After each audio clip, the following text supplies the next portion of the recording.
Info, news, vaovao. Info, news, vaovao. Info, news, vaovao. Mankasitraka anao hatrany izay manaraka ny Le Cœur et la Voix de Madagascar, ny ekipan'ny TV Manda.com sy Radio Manda.com. Nisokatra ny 5 jona teo ny festival Gazibule izay natokana tanteraka ho an'ny tantaran-tsary malagasy. Fampiratiana, fiofanana, ady hevitra, ireo no andravaka ity festival ity ka hatramin'ny 14 volana Jona. Isan'ireo ny santatra izany ny fampiratiana momba ny Gisèle Rabesahala sy ny Rovan'Ambohimanga, mitondra ny lohateny Gisèle Rabesahala, promenade au Rova d'Ambohimanga. Mitondra fanampim-panazavana momba ity fampiratiana ity sy ny fizotran'ny festival amin'ny ankapobeny, Domona Ratsara avy eo amin'ny fikambanana Toanora mamety antsoroka ireo mpanao tantaran-tsary malagasy. Ilay festival ny tantaran-tsary izay manomboka androany fa volana Jona ary farana amin'ny ity atao eto amin'ny orinasa atao sary Gisèle Rabesahala ity dia fampiratiana momba ny Gisèle Rabesahala izay vokarin'ny tao UNESCO miresaka ireo vehivavy manana manana lamba ny aty Afrika izany no tafiditra ao anatin'io série io roapolo zareo ao anatin'io anisan'izay Gisèle Rabesahala izay nahatonga anay nifidy zareo moa zany zareo izay nanao an'ity projet ity no nanao proposition taminay hoe ity misy zavatra azo ampidirina ao anatin'ilay festival dia noraisinay moa zany satria no tena zavatra voiziny ity fampiratiana ity moa zany eo fampahafantarana ny Gisèle Rabesahala fa eo ihany koa fampahafantarana ny tantara amin'ny ankapobeny satria ao anatin'ny tantaran'ny Gisèle Rabesahala dia misy ny zavatra niseho tany amin'ny taona fitavim-baopolo tany rehefa tena jerenao zany ao anatiny ao dia fampianarana ny tantara amin'ny fomba hafa zany somary teny hoe mampilalao fa izay misy ilay izy ao anatin'ilay tantara fanaovana an'ity festival Gazibule ary nanaraka ny fotoana izay tsika dia ny zavatra anankiray nanamarika tamin'ity ngamba dia ny fiparitahan'etsika amina toerana maromaro tany am-boalohany izy ity mantsy dia festival Institut Français de Madagascar tamin'ny fotoanandro ny Centre culturel Camille inarany no nanao azy ity zany satria efa 30 taona mahery teo zany nanaraka ny resaka tantaran-tsary teto Madagasikara ary zareo no anisany nanosika ny sy manampy ireo mpanao sary eto amintsika izay iray zany amin'ny fiparitahany amin'ny toerana maromaro satria toerana enina zany zao no ahitantsika ny festival amin'ity taona ity. Ny faharoa dia ny difficile ny atao hoe invités internationaux ny ezaka nanome ataontsika hoe nametraka ireo mpanao sary eto amintsika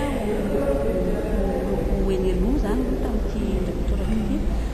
mba tena ory zareo tompon'ny fety fa misy ihany i Paul moa zany tsy vazaha izy fa gasy ihany fa mipetraka any Maurice izy dia izy kosa nefana dia nasaina manokana izy tamin'ity. Ny lehilahy no hita fa tena mbola manjaka eo amin'ny tontolon'ny fanaovana tantaran-tsary araka nambarany Slipin Pop. Mpanao tantaran-tsary nanatanteraka ny Gisèle Rabesahala, promenade au Rova d'Ambohimanga. Hitantarany Andohany teo amin'ny setry ny fanaovana tantaran-tsary izy sy ny nanantanterahany ity tantaran-tsary mahakasika ny Gisèle Rabesahala ity teo amin'ny fandraisam-peo ny TV Manda.com hatrany. Kely no manao sary dia raha ohatra ka ianareo hoe Slipin Pop dia tsy tena hoe sary ihany tena sorako fa ao anatin'ny kolontsaina iray manontolo mihitsy tena hoe sorako dia hoe fa misy zavatra afaka anampiko ampahatrona ny kolontsaina dia ianao nanatanteraka an'ity le sary zany momba ny Gisèle Rabesahala nanahoana ny hoe fototra ny ingainao teo amin'ilay fanatanterahana an'ilay sary tamina nanaovana ny tantarantsara miainga tamina soratra fa misy ianareo efa voavolavolany izy koa ilay izy dia rehefa noraisiko izany taorinan'izay dia rehefa manao tantara tsara indrindra hoe bande dessinée historique ohatran'ity dia mila démarche lavabe ao anatin'ny fitadiavana sary information be dia be mba tsy voana amin'ny contexte le contexte zany hoe le vanim-potoana ny ainana tamin'izany fotoana izany satria le tantara lohatriny tamin'ny 2006 le fisiany Gisèle Ramosard mandeha Normande no niambony alohan'izao aminany fahaleovantenantsika izany hoe tena tany 1960 mihitsy ny anana satria afaka hitantsika anaty tantara tsara dia insurrection tany Moramanga zao dia amin'ny ankapobeny misy ny recherche dia avy eo nanao ny crayonné izay afaka ampiapaitsika eto ny crayonné anisan'ny étape anaty bande dessinée izany hoe somary mbola brouillon ihany avy eo nandalo ny encrage dia avy eo le lokona numérique moyen satria le izy bande dessinée numérique nany inspiration fa manodidina ny vehivavy izay koa anisan'ny tiavako projet anankiray satria bande dessinée momana vehivavy dia raha ohatra ka efa hitanareo hoe mitantara tany mpanao télé